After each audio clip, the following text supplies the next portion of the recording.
Wow, all these handouts. I'm relying on you all to look at your email for the record. I'm going to give you an e-handout if I end up making one today. I'm not going to have time for that. Thank you. Logic killed me this last week. It's totally understandable. Wow, look at this. Although 9-page grant, you're just making me feel But bad. grants are Well, I probably just wasn't selective enough. Some of these quotes we might skip through quickly, but I want to assess how useful some are versus others. Some sections we might go through There's quickly. a table. But Grant's also been working on this for a long time, right? Yeah. And so this was coming out of my second year paper. I've gotten some feedback from Chris and Alan so far, so I'm kind of presenting the project in its broad strokes, I think, just to get helpful feedback about where to go. And I'll be emphasizing some sections as ones that I'm going to focus on less and maybe leave behind versus ones that are kind of burgeoning and developing. So the passages I start with are trying to kind of motivate and justify and explain why the project might be important. The title I gave for the talk, I think I slightly botched. I said it was measuring degrees of Socratic knowledge, and that is one way in which I kind of came to the project. So Socrates in the early dialogues is an intellectualist. He seems to think virtue is very important for how you live your life, and knowledge is going to be crucially connected to that virtue. And it seems like that pursuit of that knowledge is of the utmost importance. And if you don't have that knowledge, there's the sense that you're not living the best or happiest life. The kind of way you ought to live is with knowledge or something like that. So people then want to turn that on Socrates himself. Okay, so if that's what it takes to be happy, was Socrates himself happy? I think that's a reasonable reaction you might have reading the Crito or the Apology or these things in which Socrates is making unconventional decisions, and he's doing it for seemingly intellectualist reasons about virtue or something like that. And so to judge whether Socrates is happy, recently there was some articles published by Nick Smith and Rusty Jones, back and forth. Nick Smith wanted to say Socrates was happy, he did have knowledge, because he was an apprentice at virtue. He was an apprentice at the knowledge of how to live well. There's a craft-based model of knowledge in the dialogues. We'll explore whether you can compare that to know-how in contemporary epistemology since Ryle. And there has been some attempts in ancient philosophy to connect it to the Socratic dialogues, but there have been objections to those attempts, so we'll weigh that. Rusty Jones comes to the conclusion that Socrates is not happy, but he's the least miserable out of anyone else. So he also accepts grades or degrees of knowledge and thinks that there's, positive or negative grades, that you might measure, negative approximations of it or something like that. So conceptualizing the way you measure those degrees is kind of where I came to, where I thought I could shed light or do something new as a project. So, okay, assuming that knowledge is gradable, actually we won't just assume it, we'll look at arguments for and against, but if there's some reason left over to consider whether it's gradable, how might it be gradable? How might you conceive of these different grades and degrees? Outcome success seems like one obvious way to go, that you can measure successful attempts over total attempts, like your free throw percentage in basketball or something like that. But there's these instances of the lucky ignoramus who just happens to get things right, or the Moby Dick example of the monkeys on a typewriter. On the other hand, there's something like divine inspiration, and we have evidence that Socrates does not think that divine inspiration constitutes knowledge. And so someone who's divinely inspired could have the same outcome success as an expert. So we might need to measure it other sorts of ways. And I have two suggestions. They're interesting. I don't think they're groundbreaking. Someone who's thought about this for, a little bit of time probably could have come up with similar ways. So if you guys are just kind of in the background thinking about things that you might need to measure. And one last thing just to flag before I guess we start is grading both questioning and answering in these dialectical philosophical conversations that we see in the Socratic dialogues. Particularly, some people want to say that know-how can't be a fruitful or useful way of thinking about ethical knowledge, let's say, because definitions is a necessary condition of that knowledge, and it's a threshold condition. A lot of philosophers or ancient philosophy scholars might say that it's necessary and sufficient that you give a account of whatever it is that you're supposed to know, and that these accounts are threshold type accounts. On the other hand, you might think you could give X right accounts over Y total accounts. If you get it right, you can get accounts right on 97% of the things that you're asked about or something. But there might be qualities or grades or degrees of precision or something like that that you can accomplish. So keep that in the background too as you're thinking of the project. Okay, so we'll start with some quotes, and I'd love to hear maybe at the end of this section whether you think some are more effective than others for the project that I want to work on, or whether I'm taking some out of context or they don't help me in the right sort of way. So to think about measuring knowledge in the Socratic dialogues, Plato's early dialogues, and I kind of draw the line there, not trying to bring in anything about recollection or the immortality of the soul. I try to kind of exclude from the corpus I'm considering at least dialogues that mention recollection. So that's kind of how I'm drawing the line at Socratic in a certain way. Okay, so from the Protagoras, this comes from the very end of the hedonist conversation, where they're considering if you adopt some sort of hedonist premises, what its conclusions will be in terms of how you should live your life. But I think it's notable about this passage is that it's phrased generally in a conditional way where the antecedent of the conditional does not bring in pleasure, but is kind of generalized. And of course, when you're talking about measure in ancient Greek philosophy, I should say Protagoras' famous dictum that they quote in Theaetetus, that Theaetetus knows. It seems like the average adolescent on the street has heard of this thing, that man is the measure. It's a very famous slogan that Socrates is dealing with. The very last kind of way of measuring degrees of knowledge I'll talk about is likeness to an exemplar or norm, and it's probably a divine exemplar or norm, especially in the Apology. So one thing that we might think that Socrates is doing is kind of revising man is the measure to like God is the measure or something like that.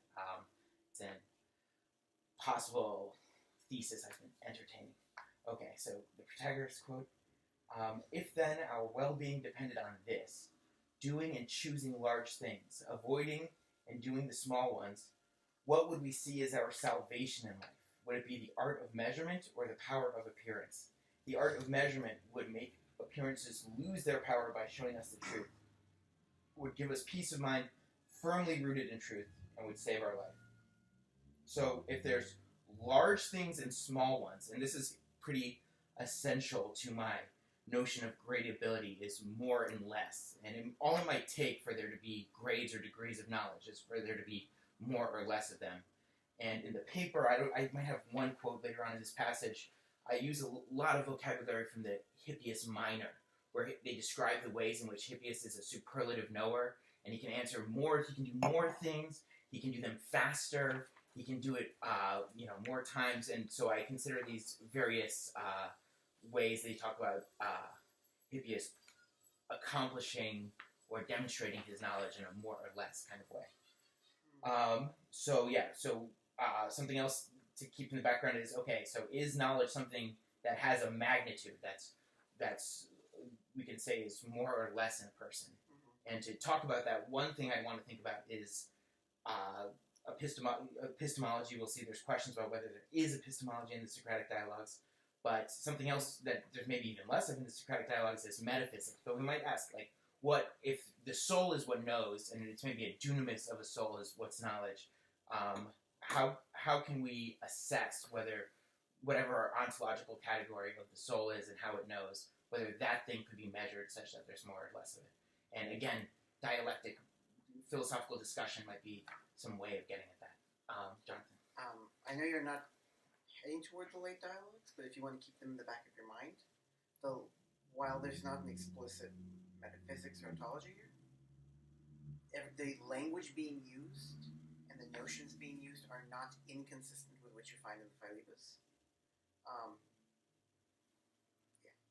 And I looked at the Theaetetus too. The metaphysics of the Theaetetus is pretty bare, especially since they're trying to do this maieutic method from like this tabula rasa type state. They don't want to posit many premises outside of the bare ones that Theaetetus has or something like that. But nonetheless, and this is a paper I did for Willie, there is a notion of soul, and knowing is attributed to the soul, and that seems like something that once they establish it in the knowledge of appearance section, persists for the end of the dialogue. So again, this metaphysics or ontology of soul, it might just be very bare bones in the Theaetetus and the Socratic dialogues, and you might start wondering about, with the resources of those dialogues, how can we talk about measuring that sort of thing, and maybe then we can explain from the dialogues themselves some kind of developmentalist movement in Plato or some specification of a certain dogma or something in terms of problems that were arising in the earlier sort of dialogues. Yeah. So again, here we see in the Protagoras, if you take out pleasure, which the phrasing of the conclusion allows you to do, you get that kind of conditional. So if choosing and doing large or small things is crucial to living well, then measuring those magnitudes will be the life-saving arts, this important thing that you have to do. Okay, so that kind of puts measurement on the table, and then I've given various quotes that talk about the pursuit of knowledge, and particularly with respect to experts, if you're going to turn yourself over to knowledge, how you might measure to know whether someone else is a knower. So that seems to be a practical upshot of this kind of program of Socratic intellectualism we see in the Socratic dialogues. So in the Crito, for instance, they show that it's not the many that we should follow, but we need to look for if there's one in the crowd who has knowledge of these things, of whom we should feel shame and feel fear and shame more than before all the others. Is it shameful? But what's important there is we're going to have to identify this one, and so measuring knowledge again is kind of one of the practical upshots of accepting the kind of radical Socratic thesis, being subject to Elenchus and going through aporia and kind of accepting that you need to search for a knower. This Charmides quote might count against me because Can I ask a question about the Crito one? Sure. So I'm contrasting it with the Protagoras one. Okay. And it doesn't seem like large and small one is inherently good or one is inherently bad, even though Socrates says we should strive for the large one. Yeah, so this is compatible, the Crito quote is compatible with a threshold conception of knowledge, that you either are or are not an expert. And it might even support this threshold idea. But I'm interested in like the oppositions here in this question. So the small doesn't seem like it's a bad thing, with large being a good thing innately, without at least some kind of justification. Or I don't know what the context is. That's a good idea.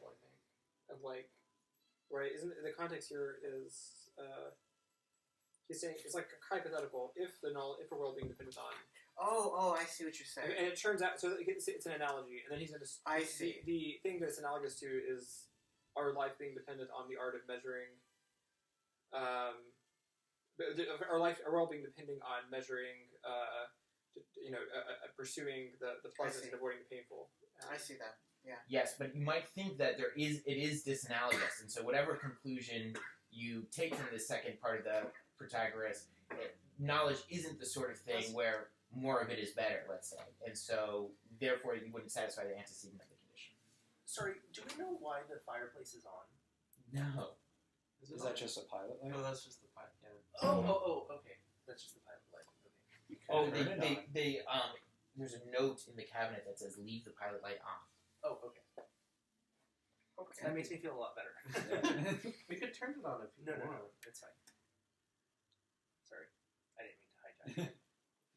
Something to roast the cabin. I was just saying.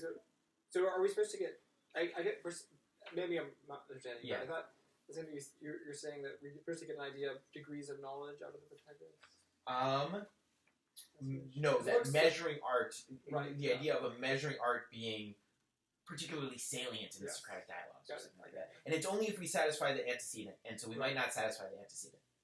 Right, so at the least at this addition of point. knowledge is not graded. What's that? The notion of knowledge here is not at least explicitly graded.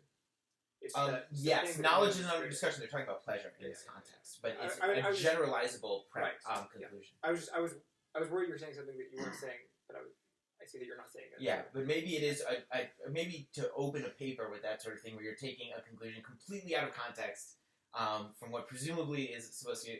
That in itself could be an entire paper just discussing that. So maybe it's a pretty quick move to make.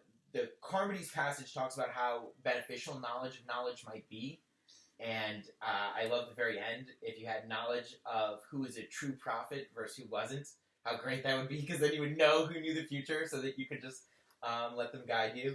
But then I think shortly after this passage they say, but really it would just be the one who knows good and bad, and so then they're kind of back at square one about knowledge of knowledge versus knowledge of good and bad. But just flagging this idea of how beneficial it would be if you could measure and detect who had knowledge.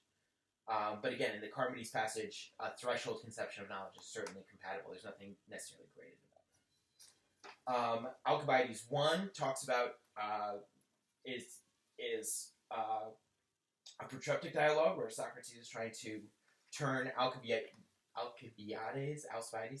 to the life of philosophy, and he says that the kind of if you, for whatever goal that you want to achieve, even if it isn't a philosophical goal, if it's a practical, political goal, if you just want power or even pleasure, let's say, the first step to securely achieving that is to assess your own self-knowledge, because the kind of case in which you would be left in error if you're part of the group of those who don't know that they don't know, because it's far better off to be in the group if you know that you don't know, because then you can leave those things to other people, the presumably knowers, to guide your action. So there again, like in Crito, in Carmody's, here in Alcibiades, the benefit of this ability to measure knowledge is emphasized. In fact, it's the kind of first step towards achieving something. Again, the dependency thesis or the conditionality thesis again emphasizes the practical importance of pursuing knowledge. If you want anything to be good for you, it seems like you're going to need knowledge, and so therefore detecting who has knowledge and measuring prospective teachers for their whether they could teach you knowledge seems like it would be an important practical upshot of the dependency thesis. Are we intervening as we go, or do you want to wait? Yeah, no, please, I like to just intervene as we go. So this dependency thesis, that seems to be working with a threshold notion of knowledge rather than a degree? Sure. So far, threshold is compatible, or even more likely explanation for almost everything I've gone through so far. Okay. I'll grant all that. Are they mutually exclusive? What's that? Could you have a threshold and then after that a degree? Yeah, and you could have degrees of ignorance. There's a threshold for knowledge, but you can get less and less ignorant as you get closer. So there's different kinds. Daniel Hagen in 2013 did a thesis on MIT that divides moral knowledge into self-knowledge, knowledge how, and knowledge of propositions, knowledge that.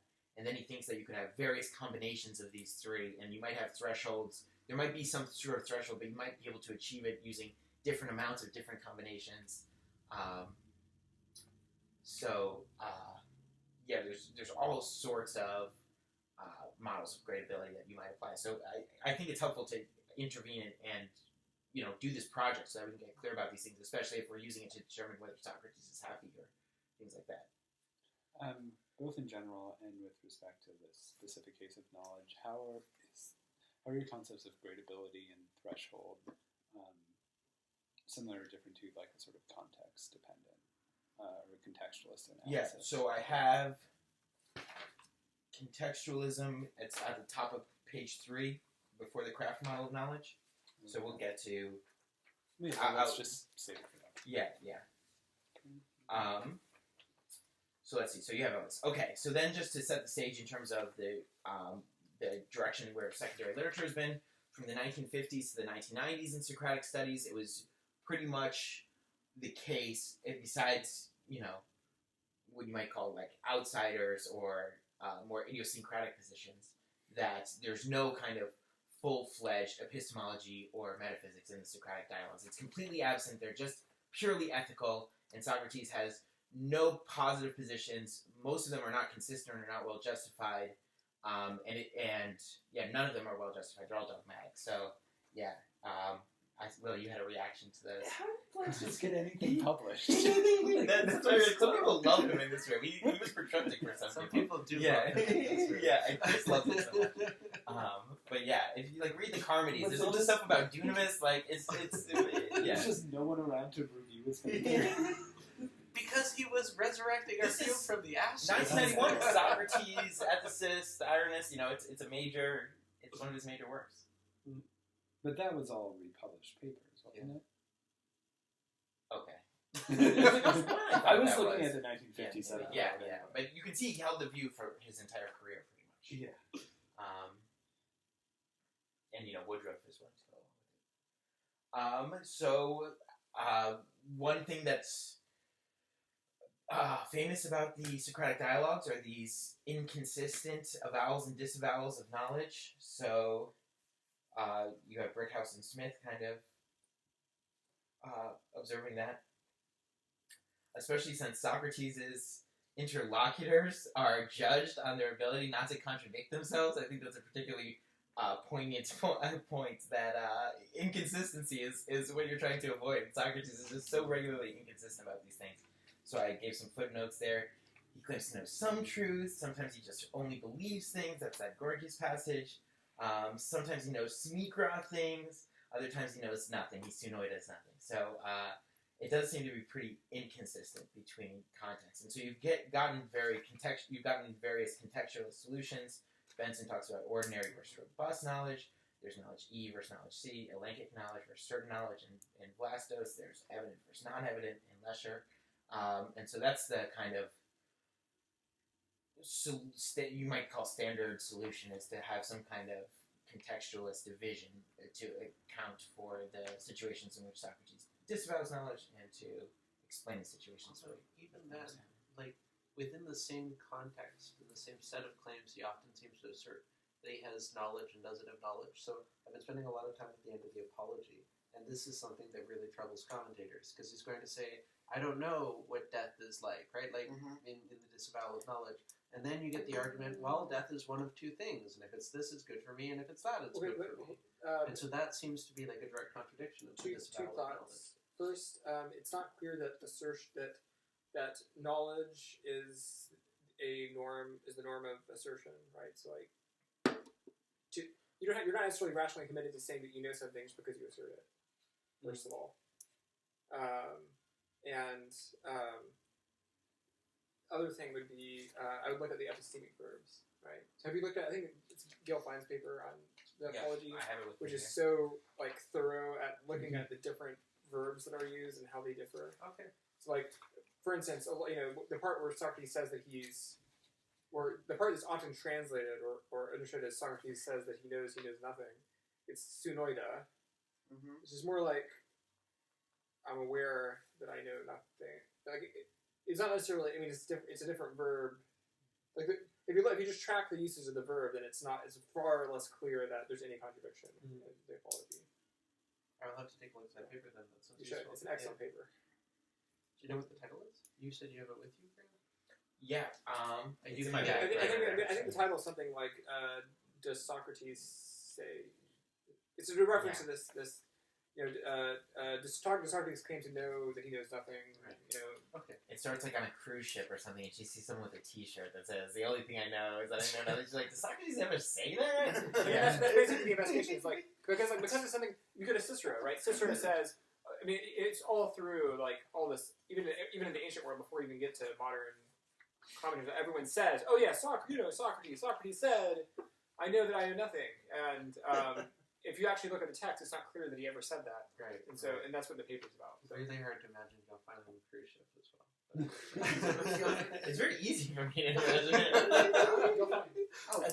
Terry with his fatty packs. Anyway, sorry. Stanford is a cruise ship. Cruise ships are bad for the environment. Sorry. Sorry. So another, So I might work on my transition here. I don't have a very clean way to maybe say another way that these inconsistent avowals and dissonant avowals have tried to be explained is through the craft model of knowledge. But besides just that fact, the craft model of knowledge is pretty ubiquitous in the Socratic dialogues. It's just there in the dialogue. So there's been various accounts that try to explain what's salient about it for Socrates, because there's the kind of lack of what Vlastos and Woodrow find as, justification or a real epistemology. The kind of reader is left for themselves to understand what is particularly salient about the craft model of knowledge that Socrates keeps bringing it out time and time again. And what commentators have found particularly salient or useful for the context that and the overall kind of conceptual program about knowledge that Socrates is engaging in the Socratic dialogues has to do with its great ability, and particularly this kind of sense of know-how that's involved in like Banausic crafts, let's say, all the way up to things like high-level cognitive abilities. So you can look at Gould, let's say, in 1955. He gave the first major treatment of know-how in the Socratic dialogues, and he was very kind of rhetorical about what, Gilbert Ryle's view. It's just incredibly useful for understanding the Socratic dialogues. And if anybody wants to know what Plato-Socrates is talking about in these contexts, it needs to be understood with this know-how model. And there was a lot of kind of like, it seems like they consider themselves in the minority, these know-how people, and they say, 20th century contemporary epistemology is all about knowledge of propositions, so philosophers today reading the Socratic dialogues assume that Socrates is referring to propositions. So there's this kind of backlash against some prevailing view, let's say, that they see themselves as kind of an enlightened minority or something. So his passage, let's see if it's as rhetorical as I claim. There's only one way in which a man's claim to know how to act can be accepted or rejected, and that is by inspection of the observable actions of such a man, and these actions themselves can only be accepted or rejected.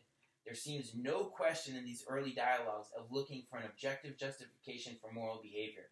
The assumption appears to be that moral behavior, the phrase is now heavily loaded, justifies itself, and that the problem is how to achieve it.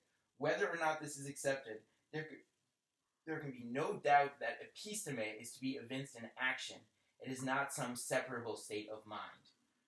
So some things to take away there is that here's a strong association of episteme with know-how, and that Gould brings up the question of how we would measure episteme if we were to think that it was paradigmatically kind of associated with know-how, or that Greek episteme is in fact much closer to our contemporary conception of know-how than it is to propositional knowledge. And there he goes to pure outcome success, that it can only be measured in terms of observable action. So that's part of the question I'm asking is, how would we measure it if episteme does have this component of self-knowledge? Of know-how. How would we kind of measure that or cash it out specifically? Irwin explores the craft model of knowledge, and he emphasizes that what's salient about it is this efficient production idea, that the product determines the excellence. And so Banausic crafts all have products. Moral or ethical knowledge also has product, eudaimonia, a happy life or something like that. And so that's what's particularly salient about the craft model. And there again, Irwin's emphasis on the product shows that that's probably where you go to measure the degrees of knowledge, would be the degrees of quality of the product or success of the product or something like that. Some other quotes from Irwin. A consequence of this instrumentalism is that if someone with the right belief could not give an account of his actions as one of Socrates' favorite craftsmen can, but could reliably produce equally good products, he should be counted as a good craftsman as the man with knowledge. So there, it seems like Irwin is willing to grant that somehow giving an account is not a necessary condition of knowledge. It would just be some kind of threshold of outcome success on this production model, as the product is what is so salient about the craft model of knowledge. And lastly, Socrates' demand for expressible knowledge undermines Gould's view. So Irwin separates himself from Gould and the view about know-how, that the knowledge Socrates seeks is not theoretical or necessarily expressible in words, but a technique or a competence. So while Irwin considers this kind of strong instrumentalism, eventually the definitional or account requirement for knowledge leads him away from a purely instrumental conception like Gould has, where it's only by the actions that we're judging what know-how is, or something like that. But contra Irwin, or a way you might want to further think, is whether these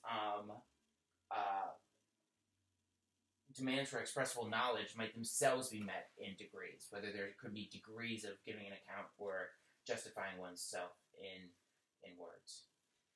Okay, and so now we can jump to these discussions recently in terms of know-how and craft model of knowledge, and I think this is where I'm hoping, if there's something useful about the way that Nick Smith and Rusty Jones are talking about knowledge and Socratic dialogues, that's a kind of direct application of where my research would be, where, okay, we say Socrates, to judge whether Socrates is happy, we'll judge whether he has degrees. Now let's get clear about the way that we're measuring this.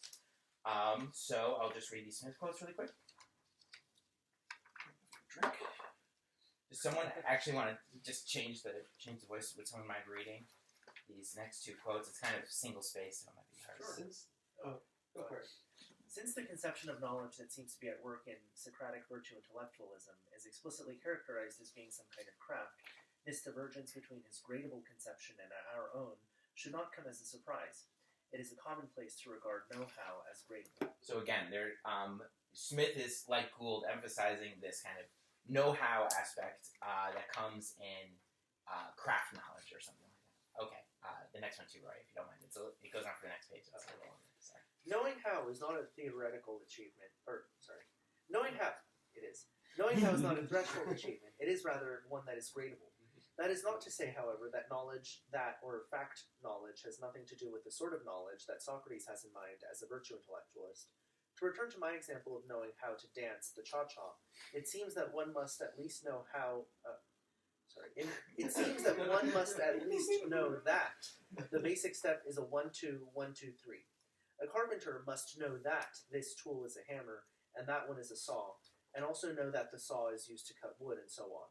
We should also remind ourselves that the Socrates we see at work in Plato's dialogues seeks definitional knowledge, and seems to think that those who actually have some virtue will be able to define it, and definitions, plainly, are propositional in form. But this entails only that Socrates conceives of the know-how that constitutes virtue as necessarily including knowing how to define virtue. We might plausibly suppose that this sort of know-how, too, will come in degrees, and thus also infer that Socrates must suppose that he can do a better job of this than any of the interlocutors with whom he speaks in the dialogues.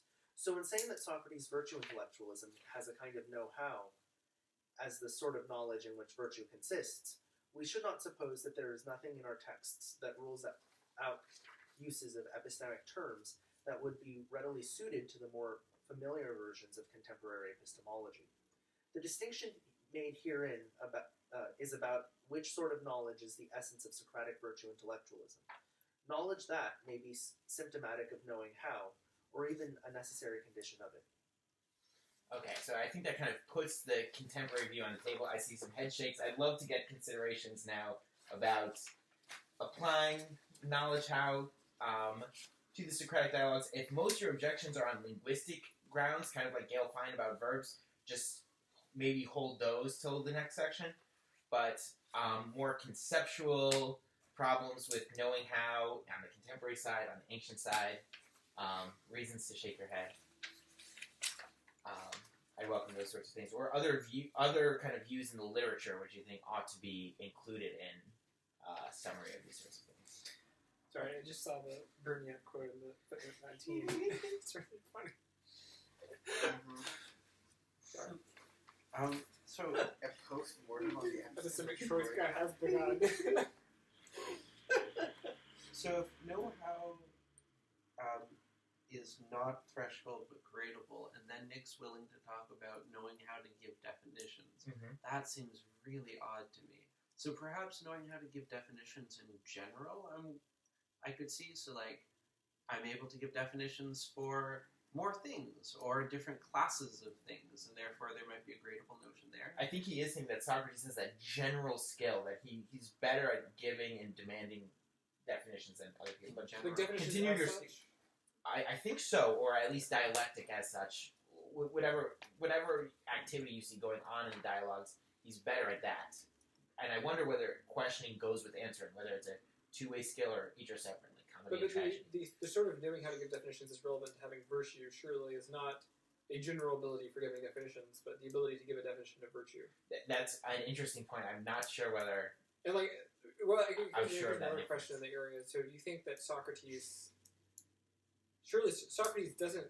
Does Socrates think that the craftsman has to be able to give definitions of... like a definition of his craft knowledge? So I think in Gorgias he has to. So, but Alan Code thinks he does not need to. Alan Code talks about the he knowledge that's doesn't. appropriate to different areas, and in the apology, I asked him whether in the apology the craftsmen are giving, acceptable dialectical definitions, and his answer was no. It was just the accounts were appropriate to the sort of work that they were doing, Right. and that they have this reliable outcome success. So what's weird there is the fact that then the craftsmen don't need to be able to give definitions of about their own knowledge. Yes. To be able to have that sort of knowledge. But so that's just sort of virtue has to be able to give a definition of virtue, apparently, to have the relevant knowledge. That's right. And so moral expertise we might want to separate out of other sorts of expertise and really consider moral expertise, because that's what's so salient about knowledge in these dialogues. It's moral knowledge that's so important. So that's a good point. Yeah, but so I'm just curious, why does Socrates think that? Like, where does he get this definitional requirement? Where does it come from? There's a question of whether there is a definitional requirement, and I think Nehemias has written a paper arguing that the context in which we see the definitional requirement are very specific to the dialogues in which we see them, and there is no kind of general definitional requirement. But Chris didn't like that section. He thinks Nehemias' reasons are great if there is a kind of unified demand for definitions or definitional requirement in Socratic dialogues. So I'm still struggling with the ability to give definitions as know-how and thus gradable. Yeah. So would it be acceptable to talk about knowing how to give a definition of courage? And that doesn't seem at all to be a threshold notion. I either give an adequate definition... it to be a gradable notion. I either give an adequate definition of courage or I don't. Okay, so that seems like an on-off. So adequate might be a threshold. Yeah. There might be supererogatory levels of precision and dialectical refinement. Or we can think of it as an excess or deficiency, and then something like Aristotle. Well, so... I mean, I do think... I wonder if this is a big part of what you're getting at, Thomas, is that like there's a concern that once you include knowledge how to give a definition of something, that you're trivializing the notion of knowledge how, because, like, take any knowledge that, like, I know, take trivial fact P, and you know that P, and, well, you can convert that to knowledge how. I know how to truly express. Say whether P. Yeah. I know how to truly say whether P. Yeah. And I think that's a live option in contemporary epistemology. I know that Stanley and Williamson have very famously reduced knowledge how to knowledge that. I think there's many reductionist problems in both directions. And oftentimes you get these evangelical knowledge how people who really like Ryle and Gould, and it seems like Nick Smith. And so they just want to look at it all as kind of knowing how. Socrates might be, they argue that Socrates is in their camp. I think we can go this Hegel route, though, and say that you could have different amounts of, one might be a threshold, one might not be. I think I want to keep open the option that they're all gradable. I haven't heard the knockdown objection to why there could be varying degrees of giving accounts or taking accounts, especially when you think about it in the context of these Socratic dialogues about holding up to questioning versus questioning, that sort of thing. And Hagen talks about situations in which, some people can have a lot of know-how, but not that much knowing that, but, professional athletes, let's say, who aren't that articulate, but perform really well versus something the other way, where someone might not perform that well, but, they can give explanations to a professional coach, let's say. We might count both as knowing how, we might think that both have satisfied some kind of threshold for knowledge, but you can do it in different combinations of these different categories or something. Sorry. No, go for it. I was just going to say, so, like, I take it that what Smith wants to do is say that it's all knowledge how, but there's this, that the knowledge how presupposes various bits of knowledge that. But what's wrong with maybe just saying that maybe it's a composite concept? Yeah, so the sort of knowledge, moral knowledge that Socrates has in mind involves both some knowledge that and some knowledge how appropriately related or something. And maybe that gets him out of. I mean, you can at least sidestep some of these worries about whether or not he's trivializing the sense of knowledge how. if you set it at just a threshold conception of definitions, then, and Socrates can't give definitions, then I guess you have a very easy answer to the question of whether he's happy. But he claims that he's the happiest man, or something like that. And so then you have what's called the Socratic paradox. Maybe. Yeah, there's a lot. But it's this trilemma where you have to drop one of the things. Socrates says he knows nothing. You can only be happy if you have knowledge. And Socrates claims to be the happiest man alive. I'm also surprised that this description of craft knowledge, at least as you're giving it to us, isn't focusing on teachability as a requirement. Is that going to come up? I'm not sure whether teachability itself would solve the gradability thing, but I guess especially if you emphasize the expert apprentice model of teachability. But there could be models of teachability that are somehow less variable. Right. So I've got in mind Meno in particular, where the key criterion for knowledge description seems to be the ability to teach what one is claiming to have knowledge of, right? Well, I was thinking of tying down your beliefs, and you might think tying them down is a incremental process until you reach some threshold. Right. Yeah. I can see how you could at least argue that. Okay. I'm still going to want to think that maybe that's a threshold notion. Okay, so but I cut you off about either the statue is able to leave or it isn't able to leave, and that doesn't seem to be. You might think you've impeded it from leaving, but like there still seems to be an on-off switch happening there. But the teachability, that seems to be pointing in the know-how rather than know that direction, almost, right? So if what it is to possess episteme is to be able to teach others the thing that you claim to have episteme about, then that's going to be a know-how, right? Knowing how to teach rather than a knowing that. Okay, you can't just be knowing how to Right. So again, you're going to get either this like not knowing that being necessary conditions for along with a propositional definition, so you have both as necessary but not sufficient. But knowing that is never going to be sufficient for teachability, right? Because you can't teach somebody merely by like stating propositions. You're going to think teaching is going to be a richer notion. You'd want to explain that richer notion from the resources of the Socratic dialogues. Right. Yep. Okay, and so I was thinking I might read this section. It's a little bit, it's still a draft, this linguistic objection, so this is just kind of a recent part of the paper I've been working on, so if I could just kind of read it out, I think that would be most helpful, and we might get to it just as quickly as if I, talked about some quotations. So, Burning It, 2012, and this is in Jonathan Barnes' Episteme. So, both Chris and Alan, after looking at my draft, recommended I read this Burning It piece, which looks at a 1962 dissertation at Cambridge by John Lyons. He did structural semantics and was in the Chomskyan school right on the first wave of it. And he took as a corpus for his semantic analysis the Platonic dialogues, all the Platonic dialogues taking away ones that might be spurious. And he just looked at the relations between cognitive lexemes, both verbal and nominalized. And he claims that according to the results of this study from 1962, there's no clean way to map the categories of know-how, knowing that and knowledge of acquaintance onto any of the main Greek cognitive lexemes in this Platonic dialogues, particularly the verbs eidenai, episthestai, and gignosko, and the nouns episteme, techne, and gnosis. And so he says, therefore, because there's not a clean linguistic correspondence between the Greek lexemes and certain grammatical functions of when you know that, then you have a or a tati. You have like I should have a better explanation of the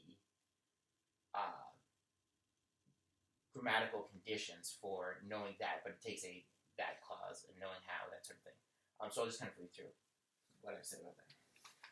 Bernie 2012 delivers a pointed criticism of the agenda of discussion in ancient philosophy from the 1950s to 70s set by Gilbert Ryle to investigate an epistemic troika of knowledge that, knowledge how, and knowledge by acquaintance. And so we just looked at these theorists that bring up knowledge how.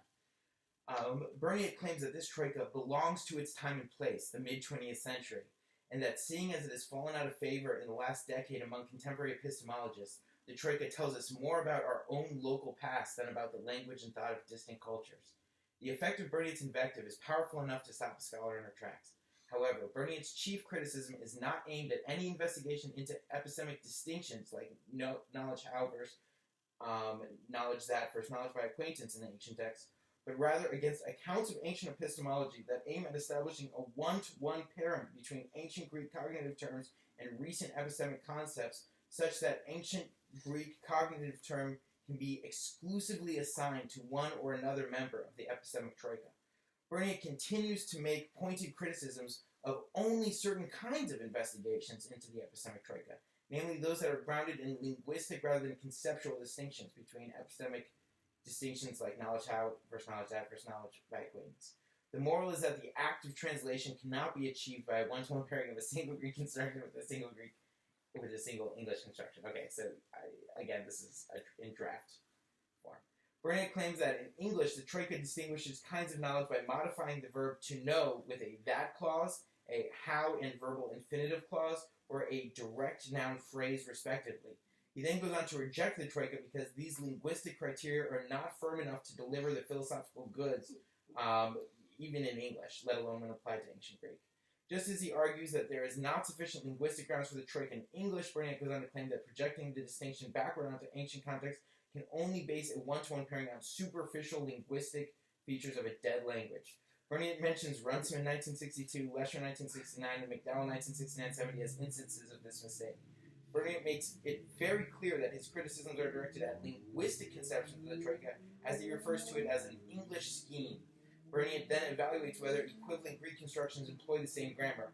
When they do not, Berniet deems the project hopeless. Is he using dead language there as like... it seems like a pejorative. No, I mean, it's just like, you don't, like, the amount we can know about the language is limited by the fact that it's not spoken anymore. Yeah. So Berniet 2012 realizes that Lyons and other scholars of ancient epistemology have attempted to distinguish the members of the troika by non-linguistic means.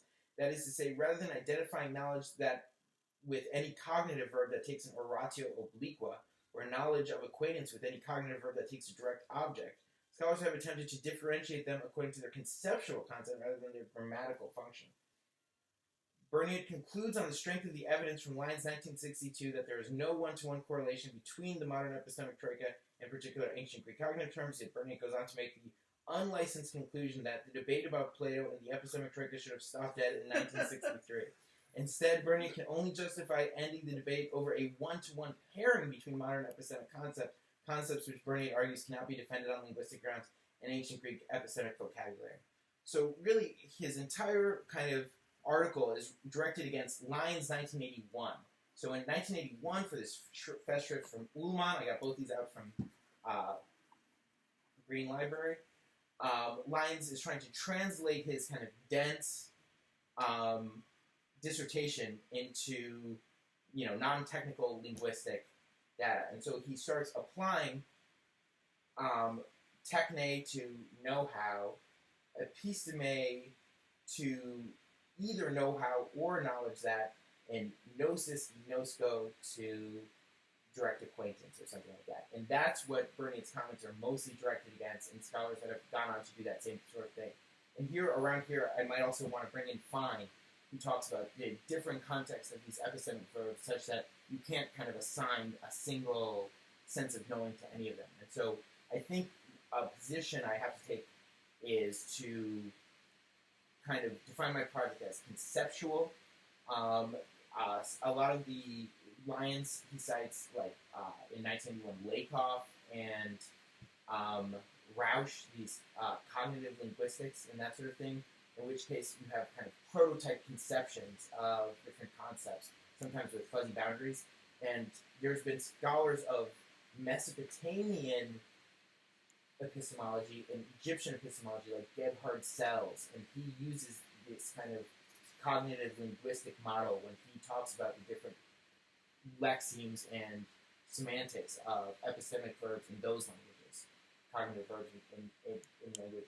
And he, interesting, also he uses it for a divine approximation and the mixing of divine and human prototypes and that sort of thing. So I think I'm going to have to see whether this project is possible, not by trying to establish a one-to-one correlation between these three concepts and Adenai, Episthestai, Gnosko, Techne, Episteme, Gnosis, but rather kind of talk about a general concept of knowledge that Socrates has operating throughout so the worry you might have with that is that you're asking how Socrates is dealing with your concepts, right? So the strength of being able to assign Greek words to contemporary, like epistemic concepts is that you can say Socrates did have a notion of know-how. It was this word. And it's the same as ours.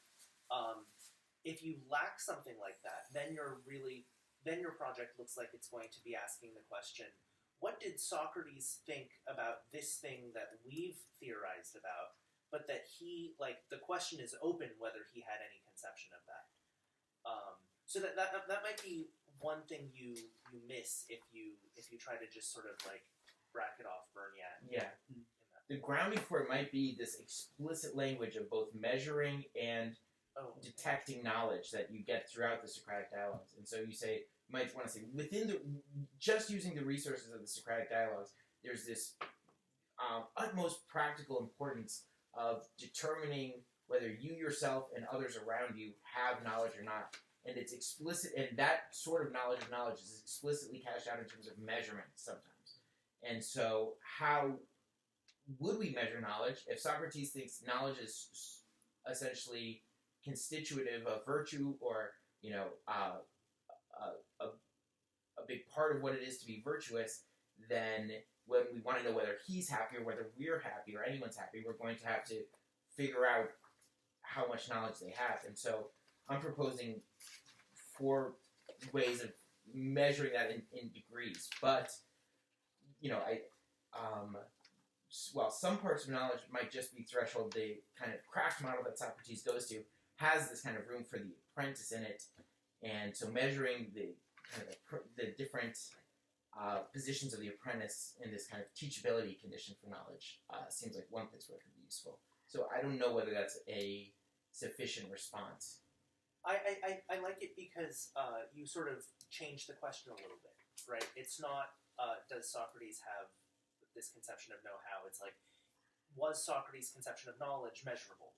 And when you sort of cash it out in those terms, which have clear implications for our concepts, but are very measurable in the Greek, I think that is a good way. Yeah, and especially adjectives with this more or less.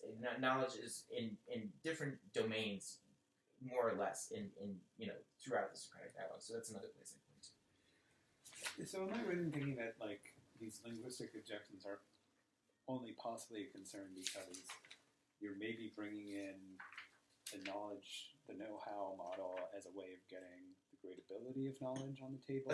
Essentially just to locate myself within the secondary literature, and what I thought the project might be helpful for is people who have been considering Socratic knowledge using know-how. So while I don't necessarily know-how is paradigmatically graded, and so I really just want to be thinking. I don't have know-how in my title. I haven't done the work in contemporary epistemology to really be super sharp about the different possibilities of distinguishing knowledge of acquaintance, know-how, and knowing that and that sort of thing. So it's really to what I said is it might stop a scholar in her tracks. Both Chris and Alan, the second I started talking about gradability of knowledge, I said, "Oh no, look at this burden." Bernie had said in 1963 this thing should have stopped. So it's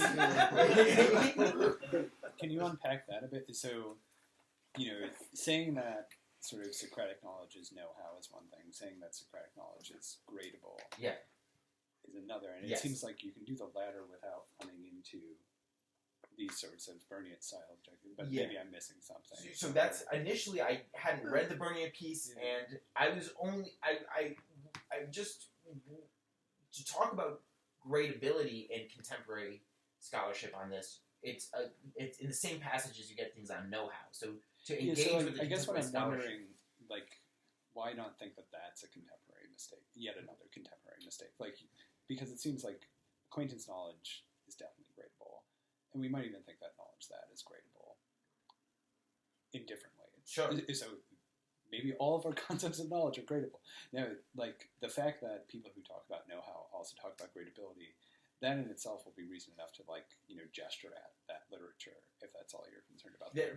But you can just say you're interested in this gradability question without wedding yourself to any sort of conceptions of know-how. A lot of my bibliography, it seems like, would.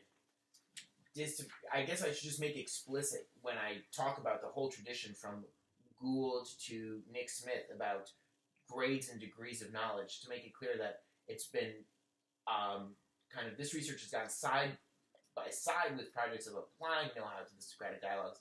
Well, I don't endorse that part of it. I want to, add resources to scholars working on gradability of knowledge in the Socratic dialogues by thinking about these different ways to measure how it's gradable. Yeah. And so my thoughts had initially gone down the same line as Willie's, and I think that might be right. But I am somewhat concerned about how you apply notions of gradability to knowledge that. So if you apply it to broad scope knowledge, maybe, right? So if knowledge of courage requires me, parsed out in terms of knowledge that is knowing a whole set of propositions that are true of courage, then you can know more of them or less of them. Yes. You might have that. But the knowledge that P isn't going to be gradable, right? Well, it depends on what you think knowledge that is, right?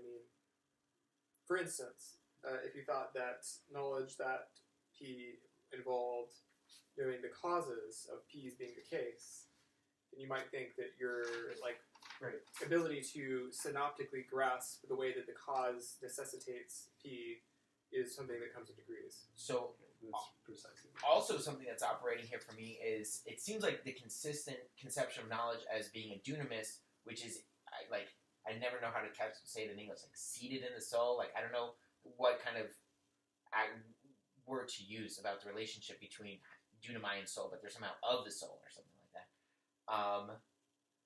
And so in Theaetetus, let's say you have this dialectical requirement for knowledge that I wrote a paper for Willie about, and it seems like you can't even get at the truth or being of something. You can't attain the truth or being of something if you haven't done enough apprenticeship at philosophy.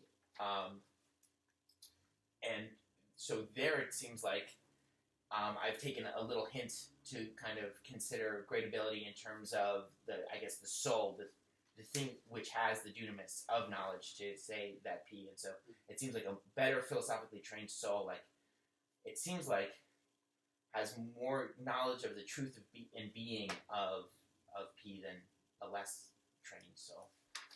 But that's hard to get out of the Socratic dialogues, maybe. So I just want to ask, where maybe I should have said, where in the dialogues is there anywhere where Socrates explicitly says that knowledge is gradable? So the examples, and I might have some in here, are the passage that I looked at particular was in the Hippias Minor, when they talk about how Hippias is better knower than other people. And there's a whole paragraph in ways in which he knows things quicker. He's more likely to get it right. There's all these different more and less terms that they use, and some are qualitative, some are outcome success. There's all these different dimensions in which he's a better knower than other people. I think I have that quote coming up. But, I mean, so what would you be? What would be the right sort of passage to look for? Oh, I don't know. I was just pointing out that like part of the weird thing about using that passage is that he's clearly just like kind of making fun of Hippias, right? Like yeah. Like Hippias doesn't know anything. Sure. Socrates lights. Sure.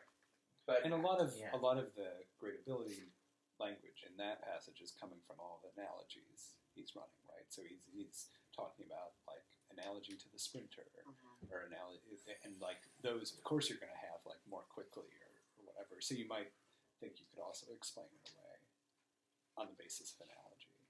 Yeah. Just in terms of. So I guess it's this craft model then that I keep invoking.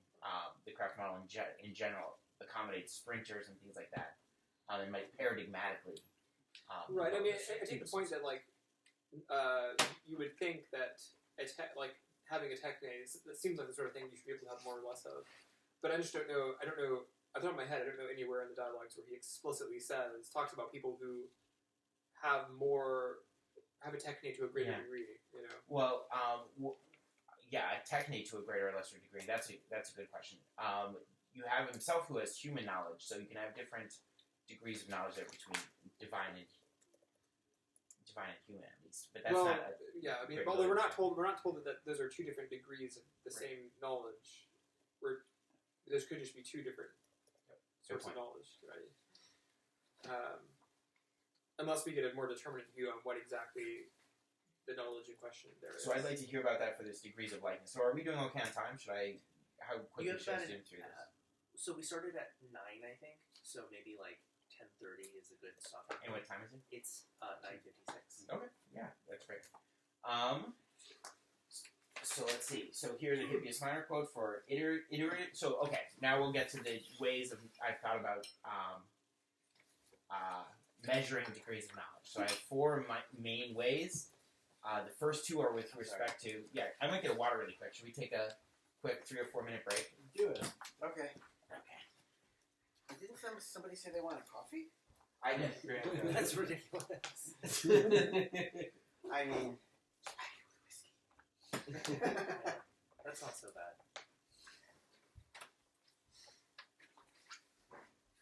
I was really worried for like 3 minutes that we were all it's a going to machine share. carbon Is it monoxide.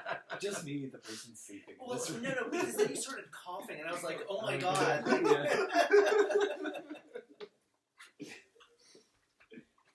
We don't know why they want us to keep the pilot light on.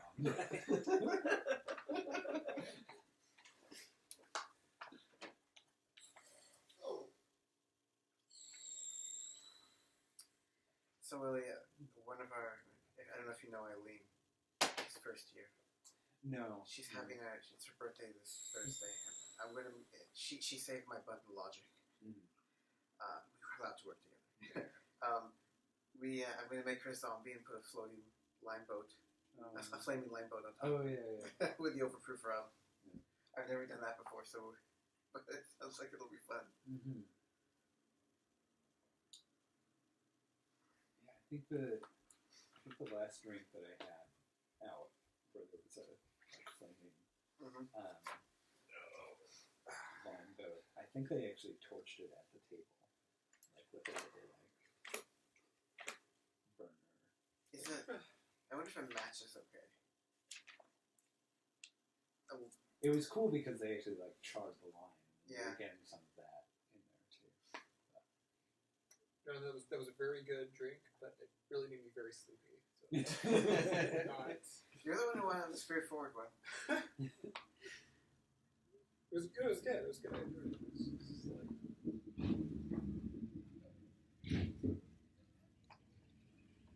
At a greater than nice. Where's my sleepiness? It's also getting late. It is getting late. But I've been staying up till like midnight lately, so I should be. It's also late in the quarter and it's spring. Is that? Oh, one of my best friends is a second year at Toronto right now. And he's Who is it? Mark Ackman. I mean, I don't know why.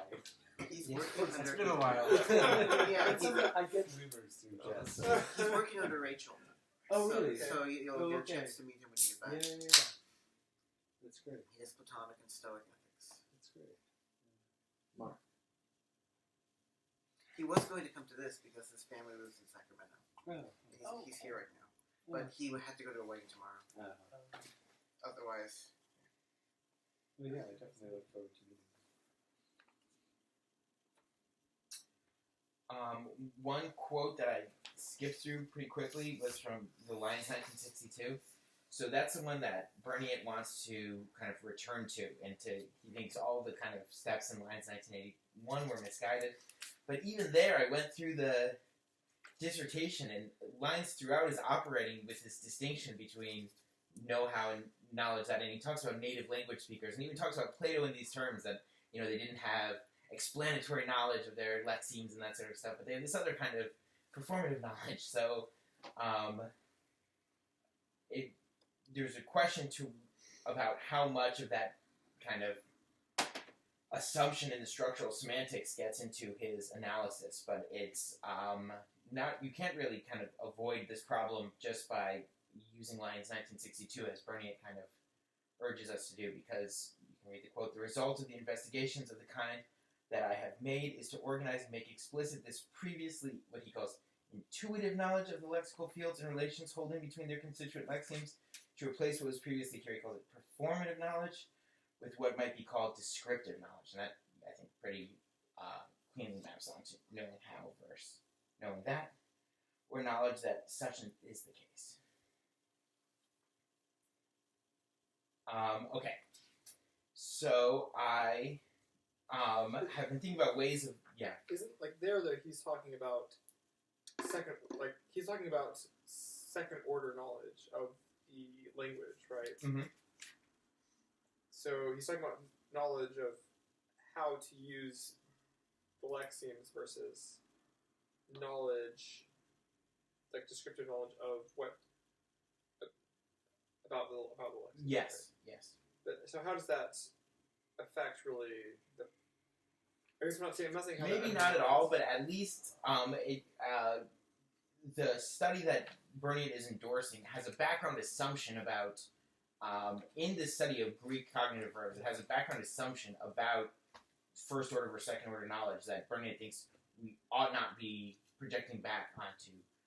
Well, but he's not talking about the language. He's not talking about Plato. Yeah, or I any of see these that. people. That's He's talking right. about the language. So maybe and this our is knowledge yeah. of the language. I just kind of wanted to show. I went back to read this whole dissertation, and the thing that Bernier is railing against, like Lyons himself, is. Well, so I see. I see the point insofar as so Lyons evidently was working with a contrast between some sort of contrast between knowledge, how to knowledge that in writing the dissertation, which tells you that he thought that it was a real and an important distinction, and not just But it looks like.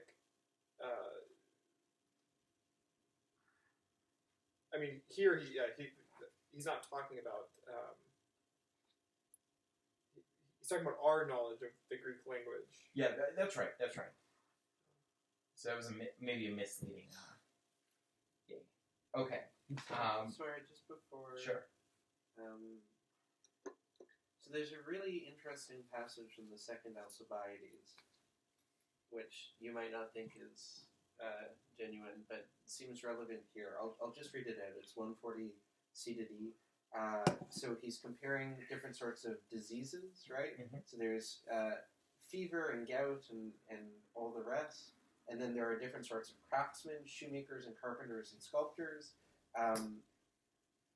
And they all have their own share of work, and they're all workmen, but they are not all carpenters or shoemakers or sculptors, even though they're all workmen.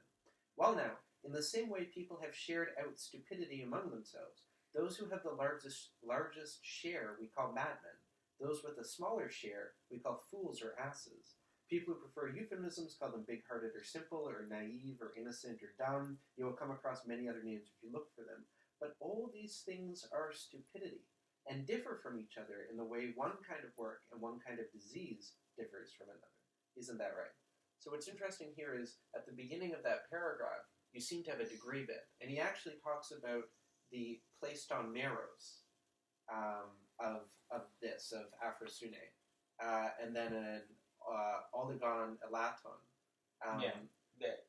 So there's a greater and a lesser distinction that's going on there in terms of at least ignorance or stupidity. But then at the end, when he says they differ in the way that different crafts differ, that seems to be like they may differ in degree, but they're all the same thing, stupidity. And so it doesn't seem to have a gradable knowledge there. So you seem to have like both of those notions together. Yeah, well, you can have magnitudes of length, and they're all length, or something like that. And you could have degrees of knowledge, and they're all knowledge, or degrees of ignorance, and they're all ignorance. So I think that is a very kind of helpful suggestion. I don't see even the objection lurking within it about that you can characterize these magnitudes as magnitudes of the same sort of thing. Good. But then the greater part and the lesser part should be useful to you, right? Yeah, absolutely. Yeah, the greater and lesser. Yeah, and there's a lot of different dialogues where you find greater and lesser in these different cognitions, especially in technical. Okay. So if we wanted to measure greater and lesser, and let's brainstorm a little bit. How could you do it? So I just thought about that, and hopefully grounding myself in the Socratic dialogues in some way. But if some kind of ingenious solution, I went to one of these Reviel Nets conferences, and there's like Euclidean mathematicians that now try to solve difficult proofs. Not with no kind of historical interest, just using the resources of Euclid. Like, what can we do with mathematics? Like thinking in the present tense of it. So if we come up with something like that, where we're measuring knowledge, in some original way, that'd be interesting. But at least there's various options. It seems like within the Socratic dialogues. So from the Hippias Minor, that's the one I've been stressing, where there's a paragraph or two where you get different sorts of degrees. So you say, don't you think that an ignorant person would often involuntarily tell the truth when he wished to say falsehoods, if it so happened, because he didn't know, whereas you, the wise person, if you should wish to lie, would always consistently lie? And so I've put this kind of category of measuring degrees of knowledge, I've dubbed it iterative degrees of knowledge. And this is where you measure total successful attempts over total attempts. And so the ignoramus could get it right once, but over a lot of attempts, the person with knowledge would more consistently get the right kind of outcome success. Of course, that wouldn't be the case if he was divinely inspired, or if you just had a really lucky ignoramus. So, let's see. Brickhouse and Smith have something suitable for iterative degrees of knowledge. Socrates searches for definitions of terms which identify moral properties because neither he nor anyone else who lacks such knowledge could be in a position to make authoritative judgments regarding any and all instantiations of those properties. Exceptional circumstances may be found in which a person finds himself or herself able to tell what one or a few instances might be. So it seems like Brickhouse and Smith have a conception of Socratic knowledge in which you're able to, the more knowledge you have, the more instances of a particular you're able to successfully identify as instantiations of a certain property. And so apprentices will only be able to identify a few instances of a particular, whereas I think the expert would be able to do more. But that doesn't seem quite right. So think of the start of the Meno, where he's being asked to give a definition of virtue, and then what he does is he gives Socrates a swarm of virtues, right? And he says that, this is an instance of virtue, and this is an instance of virtue, and so on and so forth. And Socrates says, no, this isn't what I want. I want you to tell me the tiesti, right? That's what we're really after, definitional knowledge or something of the sort. But Meno, who's at best like just a beginning apprentice, seems perfectly able to identify all of these instances of virtues. So the ability to identify doesn't seem to be indicative of degrees. Yeah, you might say successfully identify. You might think that someone who didn't have a good grasp of the definition, or we can even bracket that, you might think that just because someone identifies many particulars doesn't mean that they're always getting it right, and that someone might get it more right more frequently than someone else. Sure, and so somebody like Euthyphro will be useful there because he thinks he's identifying instances of piety when he's not, or something of the sort. But Meno seems to be right in the examples that he gives us. right? Like the Well, listen, But it's I like, mean, there's a man's version, exactly. there's a woman's Exactly. version. Yeah. Like he's not even talking about the same It's thing. pretty bushy. yeah. Yeah. Well, so and I guess then it'll depend. Well, if we like take something like the EE, which Roy was talking about yesterday, where we talk about the virtues of particular things, then you can see where he's coming from in that as well. Like that's one way that arete would have been used and defined it as like translated as excellence instead. And there's a man's excellent and there's a woman's excellence. That becomes easier to track. But like, It's not answering his wrong question. and identify. Right, It's not answering Socrates' question. right, because Socrates wants a TS state. Well, but even apart from that, it's still not answering Socrates' question because Socrates is asking what virtue is, not what like the virtue of a so and so is, where so and so is a particular subclass of people. Like what the excellence of a warrior is, or what the excellence of a man is, or whatever. But he's asking about human virtue. So like, if he comes back and says, "Oh, human virtue is virtue is like and he starts listing things like courage and temperance, and then we're at least on the right track, I think. But I think what Mito comes back with shows that he is just totally not even the same. They're not. The subject matter is not even the same.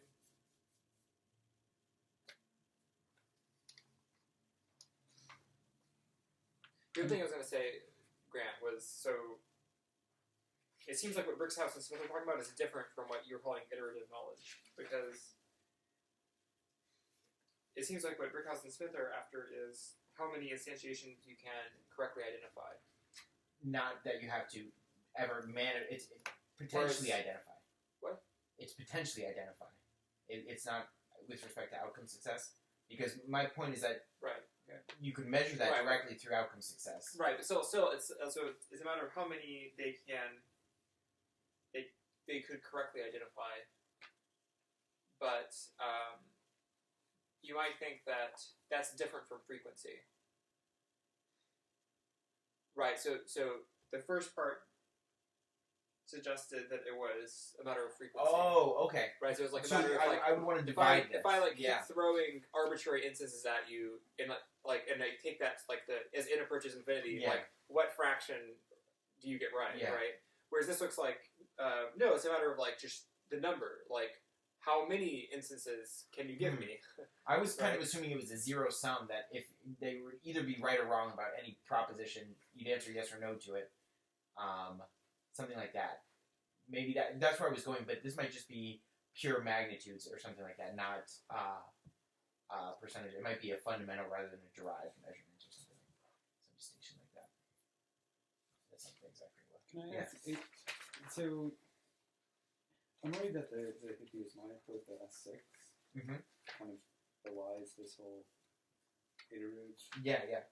Because the whole point there is that the person who knows that P is able to say not P is able to lie. So their outcomes are and so the person who knows how to run or who's a fantastic runner is able to lose the race more frequently and actually. So, how isn't? So the idea is you could measure who knew more by who could more frequently do something. But so Who could more frequently do the opposite? The opposite thing. Yeah, I'm not committed that it has to be positive or negative. I might want to explain the quirk of why it's negative, but at least there's a diagnostic. But surely the person who's actually a bad runner. I don't know. It's ridiculous to think about slow races. Yeah, when you're trying to lose. Yeah. This doesn't have anything to do with measuring actual outcomes. The great runner Okay. is much better at losing No, but races. so running is the phi, right? So the good runner is able to phi with greater frequency or win a race. But here we're talking about the person who knows how to lie. Well, because the whole No. point of the Hippias minor is that the abilities are for opposites. So Yeah, they are true. Right. So that it's like in anticipation of the Aristotelian point, right, from David too. So it's like We're talking about a person who knows is able to lie. Yeah. The person who doesn't know isn't even able to lie. Well, sometimes. But you would also want to think that the person who knows is able to tell the truth. Now, I think like the whole idea of like the outcomes of success model is you look at how often they tell the truth or something. Yeah. If you want to know if they know P. Yeah. But here, what Socrates is telling us is actually like just looking at outcomes isn't going to tell us anything because the person who knows is like the only person who's actually able to do both of these things. And someone can appear to, tell a falsehood or tell the truth, but not actually be. So the question is, how would you detect? How would you measure that ability? Right. And the way to detect or measure it, I thought you could detect the ability through outcome success, not over one attempt, because the person could lie once. Well, what but Socrates is saying would be here is always that consistent if you did with many knowledge, trials. but like knowledge gives you the ability, and then Yeah. the outcome is just kind of determined by your will. Okay. So, So measuring frequency isn't going to tell you anything Yes, about knowledge. okay. It's Okay. just going to tell Thank you about like something about that person's. So Yeah. the amendment would be out of. You look at how many times they get it right out of so many attempts to get it right. But then how are you measuring, like, I mean, I just think I it see sort with of the will. undermines Yeah. the whole... Yeah, I see where the will, the whole goodness idea and of, like, rexus, measuring outcomes. yeah. At least based on The carpenter needs to want it. If you put boards in front of a carpenter, there's still will that needs to occur. Yeah. Right. Um, And of course, I'm not denying Classic. like there's something extremely intuitive about the outcome success model, Yeah. but I just So worry I- that the hippiest So I minor have text. limitations Yeah, of too. measuring outcome success. I'd love Yeah. to move So- this quote to so that there's section two- and cite it for that reason. So it's a Yeah. very helpful suggestion. Figure it out. I appreciate Yeah. that. What makes someone We've been exercise? sidetracked by What he says is because of the desire. Oh, he does. He does. He Oh. explicitly Yes, says in- that the difference between Damn. what that's makes with the two capacity, what makes you exercise it for one opposite or the other is the will, or he doesn't even or rexus. Rexus, yeah. I'm Desire. sorry, I'm still not tracking. Lily, could you say your point once more? Can I just reiterate? Yeah. Yeah, so, I mean, I take it that the whole idea behind the outcome success model is like, if we want to know who has knowledge, look at like how they perform over a number of trials or whatever, and see, if they have more success than not, then they have more time to know it. But I mean, this passage from the hippiest mind, which is admittedly weird, but not totally unintelligible, what he's saying is that like knowledge doesn't actually give you really the sort of ability to do things right. It actually gives you both capacities, the ability to do or not do the thing. So if you know that P, you can both tell the truth about P or lie about P. Right. Whereas if you don't know P, you can't do any of it. You're just kind of operating willy-nilly. Right. So just looking at the mere outcomes isn't going to tell you anything. Got it. Okay. Right? But you might have a positive. I don't know. There might be some kind of Gricean thing about in these attempts, people are like sincerely trying or something. If you build that into the example, if you could just stipulate a rexus. Right, but then you're building that's begging the question. Yeah. You're building into the measurement the very thing that Okay. you're trying to Well, make, I think. so why do you think it's making the question? I'm not quite sure. I think Because it's not like well, yeah, you should go. I guess. well, maybe it's not like strictly speaking begging the question, but I think it's definitely building into the measurement model, like something that it like the whole appeal of the outcome model is that like you're just looking at kind of measurable effects. You don't have to but I mean, get inside the mind I don't or think ask questions or assume sincerity or something. But I think for the purposes of trying to figure it out, like it's one thing.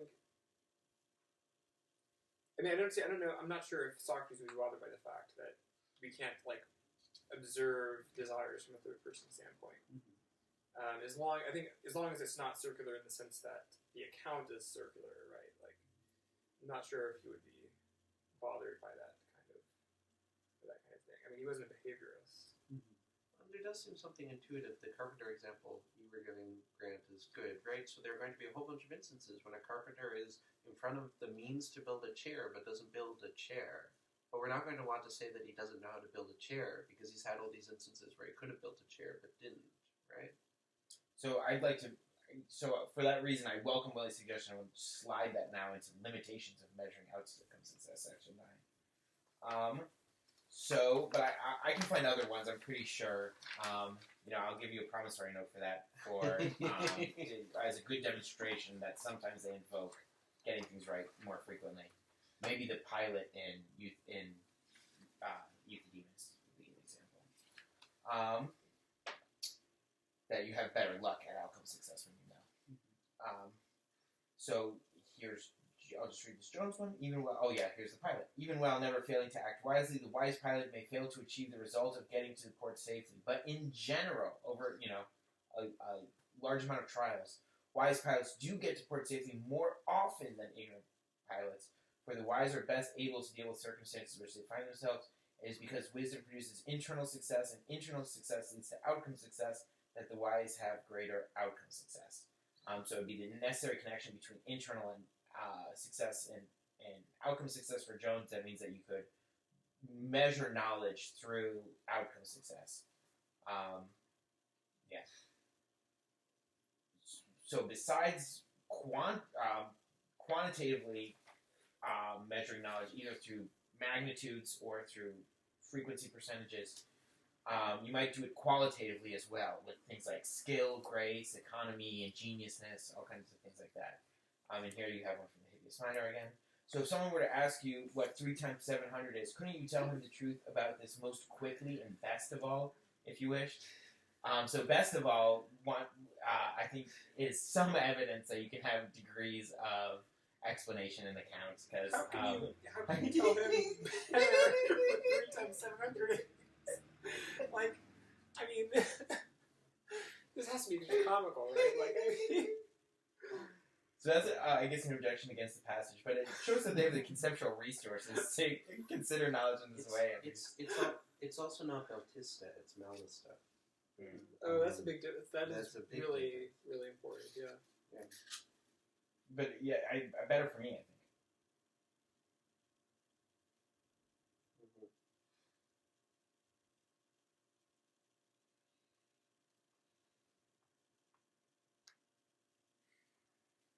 Okay, so you have the qualitative, but it's a comic example. You can imagine evaluating. I'm trying to imagine if I ask him what the 3 times 700 is, the person gives me an answer, then I say, "Well, can you give me the answer better?" That's just an unintelligible request. I mean, to be fair, there's a similar debate among, or I guess was a similar debate among contemporary epistemologists between contextualists and kind of invariantists. It's not exactly the same, because they aren't saying that you know it more, but they are saying that standards of knowledge do vary depending on circumstances. And they, like, the way the debate went, they did use a lot of, like, analogies to gradable adjectives in order to make a lot of their points.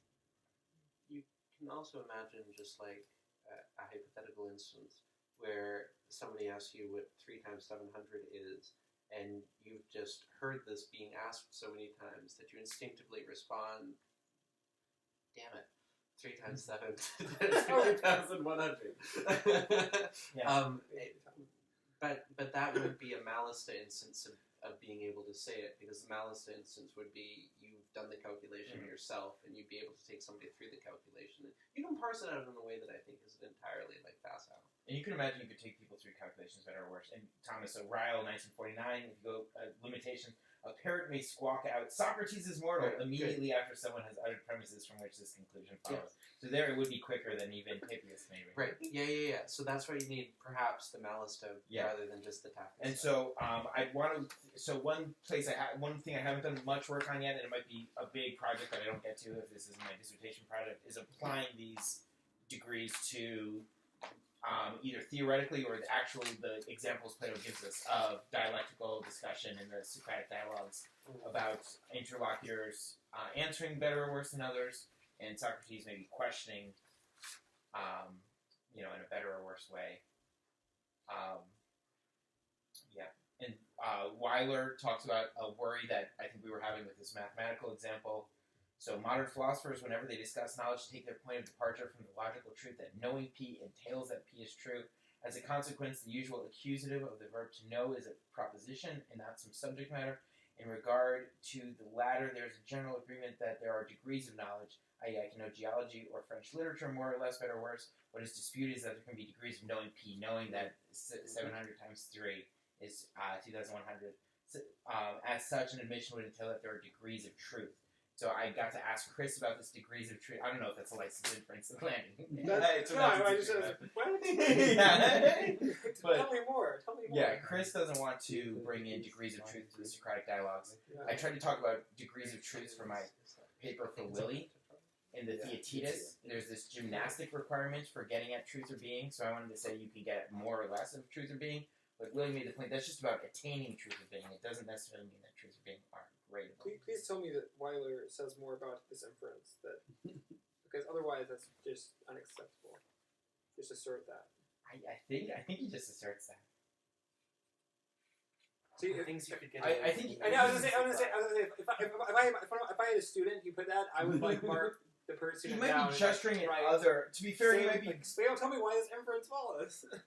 I think he's one of these know-how people or something. If you see the course Oh, of is modern he philosophers, he's kind of contemptuously citing some is- kind of false inference. Is he a know-how evangelist? I think he is. Okay. Right. So then I have two other ways, so I want to get, there's all these problems. You see I list Ion and Lysis. Socrates knows who someone's lover is right off the bat. Ion knows, what to say about Homer, but those those don't count as full-fledged knowledge for Socrates because of the results of divine inspiration. So they have outcome success better than anyone else, but it doesn't count as knowledge. So what are other ways that we can measure degrees of knowledge? So my two other answers are... Just on the divine revelation, Sure. the end of the Meno is also going to be useful here, because the Theomoira, divine knowledge of divine revelation, whatever true belief about virtue, is the best thing you can get if you don't have episteme. Mm-hmm. So you might think that there's even there he's drawing some sort of degree already, where he's putting divine, this Theomoira as being just below. Degree of value, so that's next up, axiological. Okay, good. So you might think of other degrees of knowledge, axiological degrees of knowledge between the craftsman and Socrates. Socrates says, unlike me, the craftsman can actually give an account of something. They can give an account of their own domain. But because it is accompanied by ignorance of the most important things, I actually count as more of a knower than they do. So he admits that they have a greater degree of knowledge in some respect, but the value of the sort of knowledge or the sort of ignorance that he lacks is so much more valuable that he outweighs them, such that he's the happiest person alive. He counts as having human wisdom, and they do not. So that's one example of axiological degrees of knowledge between domains. You could also have it within domains, and I love the example of a fugu chef, fugu being the sushi, of the the fish that if you cut the wrong sack, it's poisonous, Oh. And so you could spend 5 years training how to do the seaweed and the rice and everything, but still not learn the crucial step of how to harvest the poison sac. And so you could be, an apprentice within a domain who has a great degree of knowledge in many kind of parts of that domain, but still not have the crucial one with respect to, value, which would be harvesting the sac from the fugu fish. Here's Nick Smith on this. So Socrates compares his own level of skill with what he finds in the craftsmen and decides that he is more skilled than they. Now, what they are more skilled at is obvious. They are more skilled at their crafts than Socrates is skilled at those crafts. But in what is Socrates more skilled? It seems he is more skilled in the only other kind of wisdom that is mentioned in the passage, and only just mentioned, the skill in other most important things. So here, again, Thomas's importance. And so I don't want to bring in the Meno because there's recollection in Meno, but there again you have a good indication of importance of different domains of knowledge. He does not say that these other things are or why they are most important, but whatever they are, it is clear that Socrates not only thinks they're more important than whatever skills the craftsmen actually do have, but also that the jury will at least understand that there are more important things that one might aspire to be wise about than practices and products of the other crafts.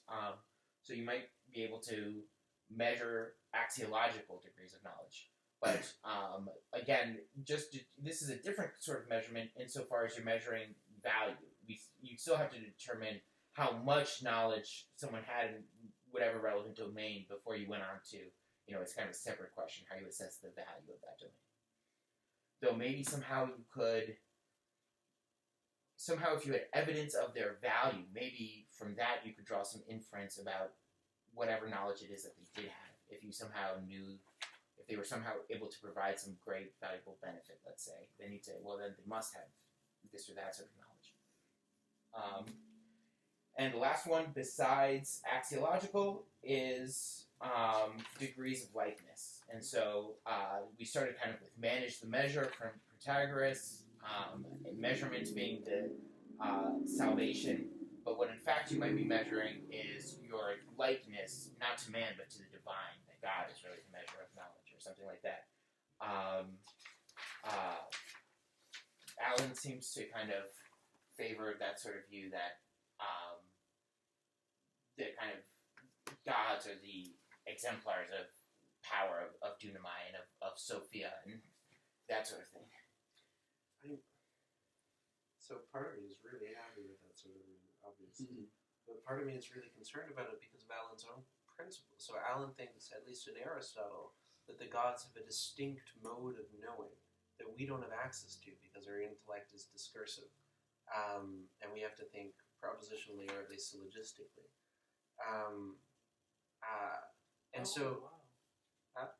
Is this kind of like the Kantian, like, intellectual intuition?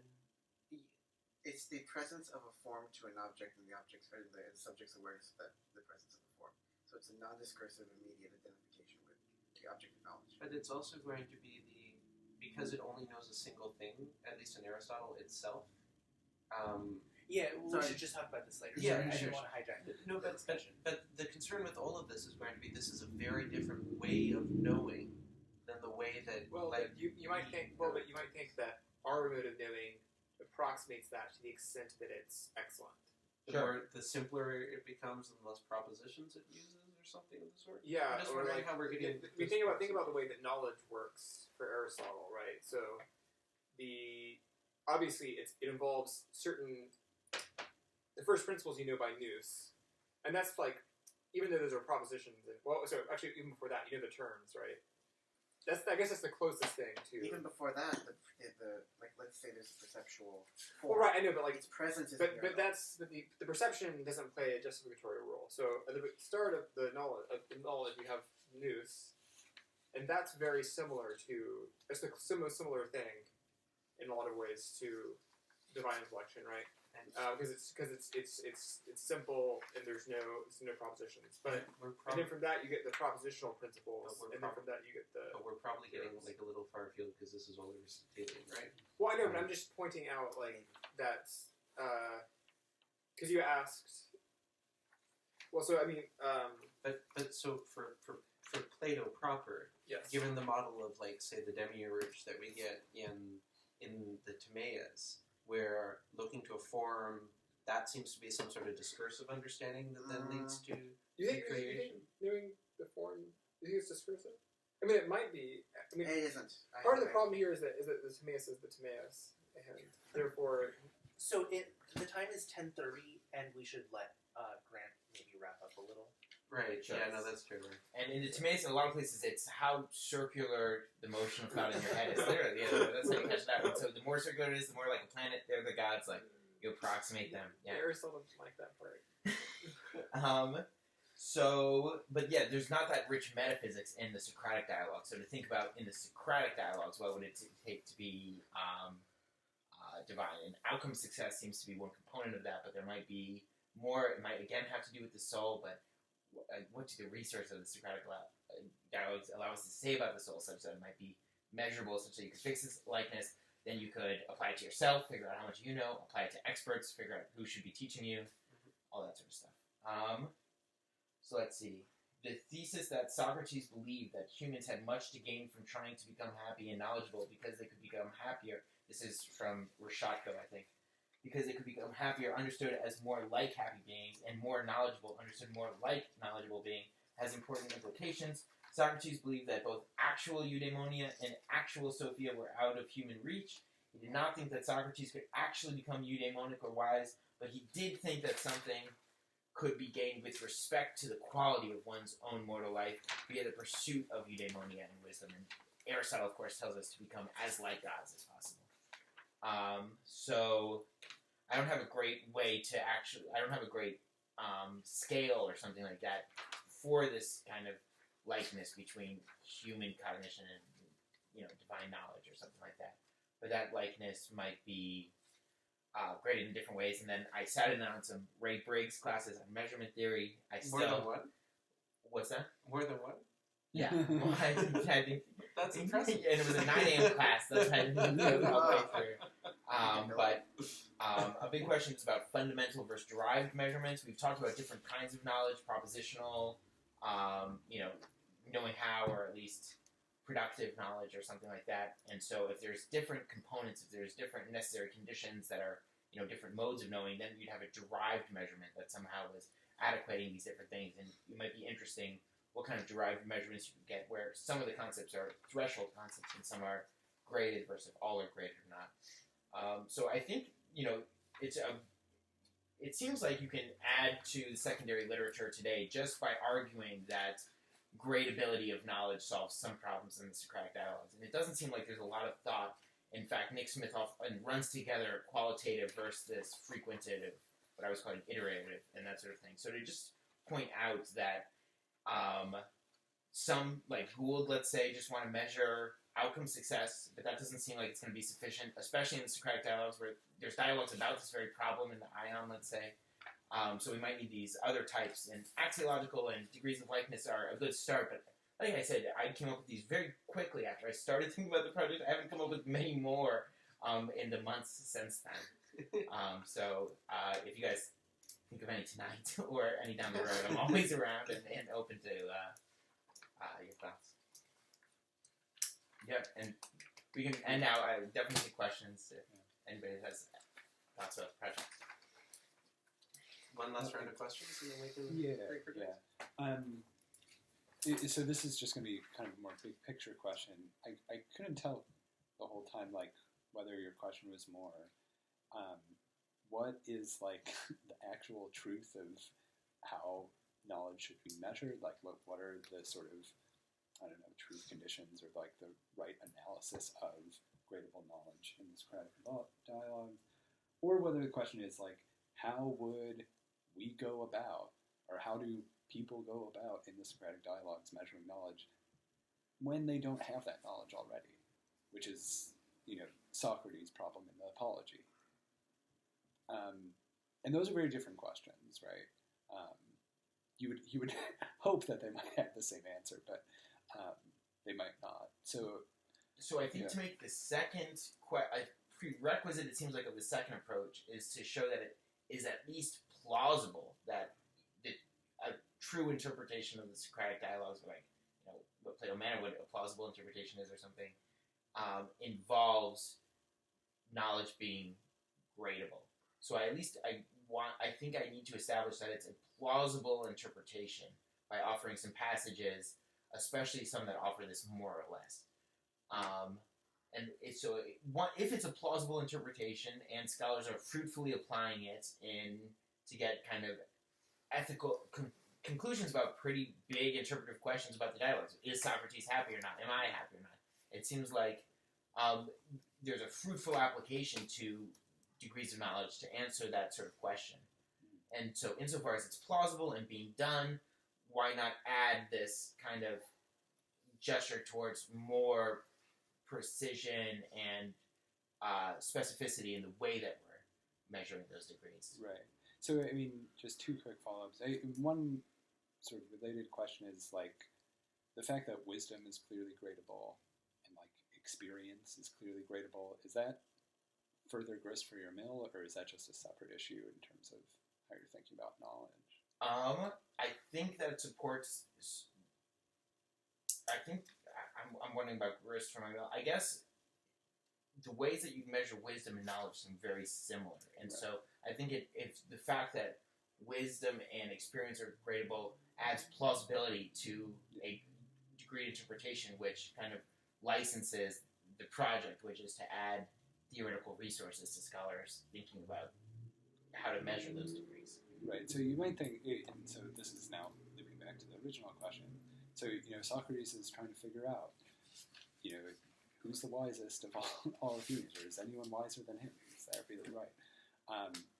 he seems to offer like an actual method for figuring that out in the apology. It's what he went around doing. Now we might have a further question of whether that's like the right method or whether that really gets at the truth, but like we at least have an answer there of how he goes about measuring wisdom. So, you know, a question I have is like, well, why not at least look at that as starting evidence rather than, you know, it like, I see there's another question of like, what's actually like the correct analysis for how to measure these things, but. So I agree. I should probably bring that evidence closer to starting evidence, and maybe it would be helpful when I bring up the question of degrees of accounts and definitions, because it seems like that's what Socrates is often pushing his interlocutors to give him. And so, yeah, looking at the dialogues for evidence of degrees of account giving or something like that.